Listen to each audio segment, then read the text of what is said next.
Halo teman-teman, Assalamualaikum warahmatullahi wabarakatuh. Sudah siap mengikuti pembelajaran kali ini? Oke, let's go. Pada pembelajaran kali ini, kita akan belajar mengenai pengaruh perubahan dan interaksi keuangan terhadap kehidupan di negara-negara ASEAN. Lalu, apa aja sih pengaruhnya?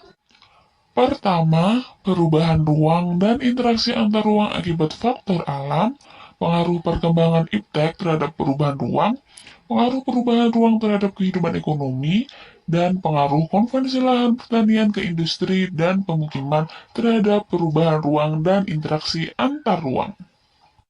Oke, kita bahas dari yang pertama, perubahan ruang dan interaksi antar ruang akibat faktor alam. Dalam hal ini dipengaruhi oleh beberapa faktor. Yang pertama, faktor iklim, faktor geologi, dan faktor ketersediaan sumber daya alam. Faktor iklim. Lokasi negara-negara ASEAN yang berada di antara benua Asia dan benua Australia menyebabkan wilayah ini memiliki pola arah angin yang berganti setiap setengah tahun sekali. Angin ini dinamakan dengan angin muson timur dan angin muson barat. Iklim yang dipengaruhi tiupan angin muson ini dinamakan iklim muson. Di negara-negara ASEAN, selain memiliki iklim matahari dan iklim muson, juga memiliki iklim fisis. Iklim fisis ini dipengaruhi oleh keadaan fisik suatu wilayah, seperti perairan laut, pegunungan, dan dataran.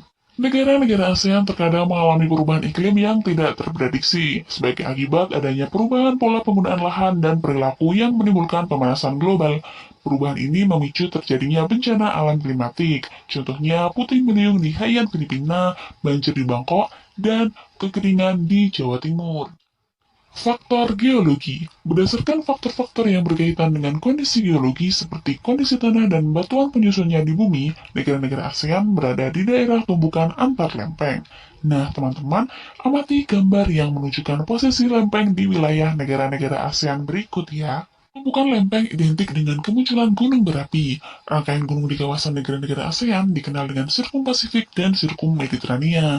Pergerakan lempeng yang bertumbukan mengakibatkan terjadinya bencana geologis, yaitu gempa bumi. Apabila terjadi di laut, akan menyebabkan tsunami. Faktor ketersediaan sumber daya alam. Sumber daya alam hayati dan non-hayati dijumpai di negara-negara ASEAN. Hutan, laut, dan barang tambang merupakan sumber daya alam yang banyak dieksplorasi untuk menunjang kehidupan setiap negara. Hasil hutan digunakan sebagai salah satu sumber pendapatan negara. Salah satu tujuan ekspornya yaitu ke negara-negara industri seperti Singapura. Perairan laut seperti perikanan, mutiara, rumput laut, sampai barang tambang merupakan contoh eksplorasi perairan laut untuk menghasilkan devisa. Tidak semua sumber daya yang diperlukan suatu negara tersedia di negara tersebut. Oleh karena itu, negara-negara anggota ASEAN melakukan pertukaran SDA untuk memenuhi kebutuhannya. Pertukaran SDA dalam kegiatan jual-beli merupakan bentuk interaksi antar negara ASEAN untuk meningkatkan kesejahteraan masyarakat. Berikut adalah daftar barang tambang yang dimiliki oleh negara-negara ASEAN. Pengaruh perkembangan iptek terhadap perubahan ruang. Teknologi yang memiliki peranan besar dalam mengubah kehidupan manusia dalam berinteraksi adalah teknologi transportasi dan teknologi komunikasi.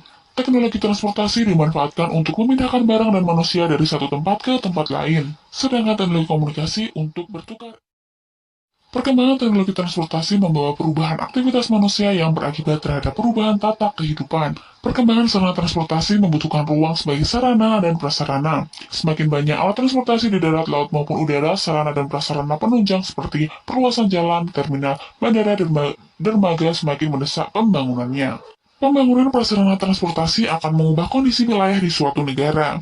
Lahan-lahan produktif seperti hutan atau sawah diubah untuk membangun jaringan jalan. Perubahan penggunaan lahan sebagai sarana transportasi terjadi juga di sekitar bandara. Lahan yang sebelumnya digunakan sebagai pemukiman atau persawahan dikonversi sebagai perluasan area bandara. Teknologi komunikasi memungkinkan informasi dapat menyebar luas dalam waktu yang singkat. Perkembangan teknologi komunikasi sangat menguntungkan karena dapat mengurangi jarak dan waktu, namun dapat juga mengurangi intensitas interaksi secara langsung antar masyarakat. Perubahan yang terjadi dalam kehidupan masyarakat sebagai akibat perkembangan teknologi transportasi dan komunikasi dapat dilihat dalam berbagai aspek, yaitu aspek sosial, ekonomi, budaya, dan keamanan. Aspek sosial, bertambahnya jumlah penduduk dalam waktu yang singkat. Kebutuhan transportasi massal semakin tinggi, maraknya perdagangan manusia, dan kerjasama luar negeri semakin mudah. Aspek ekonomi. Bertambahnya pendapatan negara dari pajak dan pendapatan dari sewa tempat tinggal akibat munculnya pusat-pusat aktivitas masyarakat. Nilai barang lokal meningkat seiring permintaan mata uang asing dan barang-barang asing semakin mudah dijangkau. Aspek budaya. Terjadinya akulturasi budaya secara sadar maupun tidak. Perubahan sistem nilai dan norma, terjadinya kecenderungan gaya hidup hedonis, dan aliran-aliran yang bertentangan dengan budaya semakin mudah masuk. Aspek keamanan. Gangguan kondisi keamanan suatu negara semakin rentan. Narkotika dan obat terlarang semakin mendapat tempat. Jaringan kelompok perusuh antar negara semakin mudah diorganisir. Pengaruh perubahan ruang terhadap kehidupan ekonomi. Adanya kerjasama ASEAN mendorong perubahan tatanan kerjasama dalam bidang ekonomi. Kegiatan produksi dapat dengan mudah dipasarkan ke negara lain. Distribusi dalam bentuk ekspor-impor menunjukkan adanya interaksi antar ruang. Produksi dan distribusi bertujuan memenuhi kebutuhan konsumen. Negara-negara anggota ASEAN mulai menerapkan AFTA, ASEAN Free Trade Area, dalam kehidupan internasionalnya. Pemberlakuan AFTA menjadikan kegiatan ekonomi menjadi lebih luas, dengan mudahnya ekspor tanpa dibebani pajak dan memungkinkan setiap orang mengonsumsi produk luar negeri. Pengaruh konversi lahan pertanian ke industri dan pemukiman terhadap perubahan ruang dan interaksi antar ruang. Konversi lahan pertanian sering terjadi di negara-negara ASEAN dengan laju pertumbuhan penduduk yang relatif tinggi, seperti Indonesia, Malaysia, Thailand, dan sebagainya. Konversi lahan pertanian bersifat menular. Satu peta telah dikonversi, peta lainnya akan rawan. Konversi lahan pertanian menjadi lahan industri akan menimbulkan berbagai masalah, di antaranya lahan pertanian berkurang yang membuat produktivitas pangan dari pertanian menurun. Lahan pertanian sekitar industri berpotensi terkena imbas pencemaran dan konversi lahan itu menular yang mengancam lahan pertanian. Konversi lahan pertanian menjadi lahan pemukiman akan menimbulkan berbagai dampak negatif, di antaranya luas lahan pertanian semakin berkurang sehingga produktivitas pangan semakin kecil. Petani dan buruh tani kehilangan mata pencahariannya, hilangnya lahan ruang terbuka hijau, dan berkurangnya lahan resapan air. Nah, teman-teman, ternyata pembelajaran kali ini telah selesai. Semoga kalian dapat paham.